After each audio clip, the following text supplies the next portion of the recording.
Peace and love, gamers and players everywhere. This is Colorwind Plays Crash Bandicoot as part of Crash Week. Yes, I am Colorwind, and this week I'll be playing nothing but Crash Bandicoot games. Specifically, I'm going to play the 5 PlayStation 1 games that were released.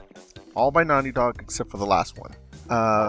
These games were published by Sony Computer Entertainment, distributed by Universal Interactive Studios, but developed by Naughty Dog, except for the last one again.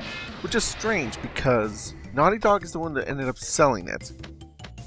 Yet, I guess Sony never actually owned it, despite them publishing it. That's kind of strange, usually just because that never really happens. But that's how it works, so let's jump right into it. Crash Bandicoot was released on September 9th, 1996 in the United States, later on in November in Europe. And you are Crash Bandicoot, as you can tell. You are a Bandicoot, and you were an experiment by Dr. Neo Cortex. You escaped and went rogue, essentially, and now they're holding your girlfriend hostage for you to come back. So you are now going to go back, but in an attempt to rescue her, as opposed to just being submitted to Neo Cortex's experiments. It should be noticed also that you were considered a reject. So when they do get a hold of you, they will probably kill you or get rid of you in some way. Something like that. Basic principle of Crash Bandicoot is that it's a platformer, and a cartoon mascot-centric platformer, specifically. And you have 2 abilities. You have the ability to jump, and the ability to spin. And that is Crash Bandicoot's main attack. You die in 1 hit unless you collect mass. However, if you collect 3 of them, then you'll get what I'm doing right here, which is you get temporary invincibility from enemies, and everything in front of you will break. The only thing that can still kill you are bottomless pits and stuff like that. So if you fall in the bottomless pit, that does not help you. Now, the basic idea of the game is for you just to complete the level, and as you can see, you just run forward and or back into the camera to do it, so it's not side-scrolling.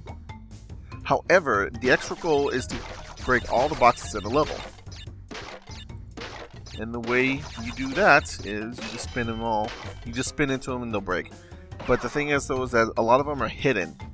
And some areas of the game, of each level, can only be accessed from collecting other gems or doing something else in other levels. So you'll see yourself backtracking a lot and doing other things.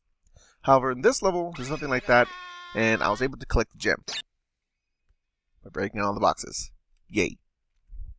After you collect the gem, you're given the ability to save the game. There's a problem with that, though, because you are only able to save when you collect a gem or when you go through a bonus round. That's very strange. There's no actual save point area. You can't just go to the menu and save. That's very weird. I don't know why they did that, because say you keep dying someplace and you have someplace to go or something, you can't just save your game and continue on. So you'll lose a whole bunch of progress. That's actually a real big problem with this game, especially considering that this game is actually pretty difficult. So I have no idea why they went along and did that. This would be fixed in later games, thank God. But yeah, it is still present here. And it's a problem. As you can see here, you see that green thing that just appeared and vanished. Once I have the green gem, I'll be able to use that as a platform to reach a higher place that was in that area and collect more boxes. But right now I can't do that, so I'm not going to be able to get the gem in this level.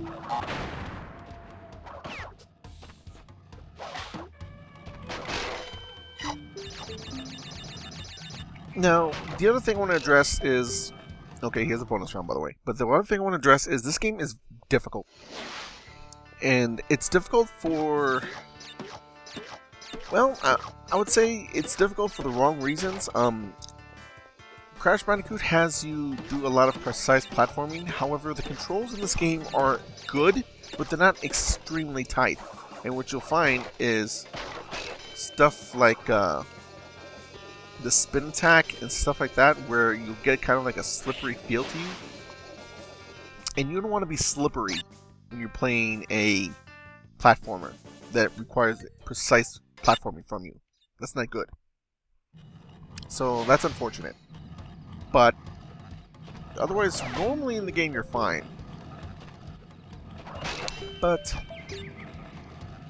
it's just something that has to be addressed, especially considering that that kind of slipperiness does not really exist in the later games. It's something that happens just in this first one. And that's really the thing about this game. It feels like a first game. This game basically follows kind of like the Mario Brothers approach to these levels. Like, okay, here's the next one, here's the next one, here's the next one, here's the next one. And unfortunately, it doesn't really have the kind of precise platforming, and also it doesn't really have the inventive level design that Mario has. At least not in this one, to keep it that interesting. And because of that, Crash Bandicoot feels a little boring at times. The level designs never really get too far away from the kind of tribal kind of look. There's some other levels like the swamp levels, but there's nothing that's really diverse until very much later in the game when you... Ah, crap. See, that's kind of what I was talking about. I bounced on a guy and then just fell forward, despite the fact that I was holding down left. You know, momentum will not help you that much. It will actually hurt you. But anyway, when you run into the more Cortex-themed levels, so you start getting more factory levels, more scientific-looking aesthetics. More scientific aesthetics, where you're dodging lightning bolts and machinery of different kinds. You know, as opposed to this, where your enemies are basically various animals of the forest, of the jungle, that type of thing. Piranha plants, you get the idea. And it happens so far in, once you get to the third island. That's the way this game is broken up. There are 3 islands, and you have to traverse each of them. There are about 24 levels, I want to say. Yeah, there's 24 levels, and you really don't start seeing those more factory, scientific equipment aesthetics until the third level, the third island, rather. And by that time, everything else is sort of kind of looked like the same, so it's a case of a little bit too late. See, my enemy here is a tribesman. You know, that's kind of indicative of that. That being said, the platforming is still solid. It's still fun. The graphics look really bright and colorful. The sound is fun, inventive. And even though it may seem too difficult for some people nowadays, it's not a bad game. It's still not a bad game. People who like a challenge will like this. It is more challenging than most platforms, especially today. And even though Crash Bandicoot would eventually be done a lot better than this, it's not bad to go back and play and see how it was done at first. So I would recommend this only if you've played the other Crash Bandicoot games before. And that's something I'll address in a separate video. If you like Crash Bandicoot 2 or 3, then come back to this. You should not start here because it will probably give you a slightly less than impressive look at Crash Bandicoot. I would start with the second one since it's probably the easiest one. But 3 would do just fine compared to 2.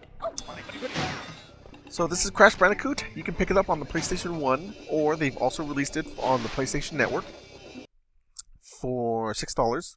On the PlayStation Network, you can play it on your PlayStation 3 or the PlayStation Portable, PSP. I don't think you can get it on the Vita, though. But I think there's a whole bunch of ways that you can kind of finagle it so it'll work. I've been Colorwind. This has been Colorwind Plays Crash Bandicoot for the original PlayStation. And I'll catch you next time.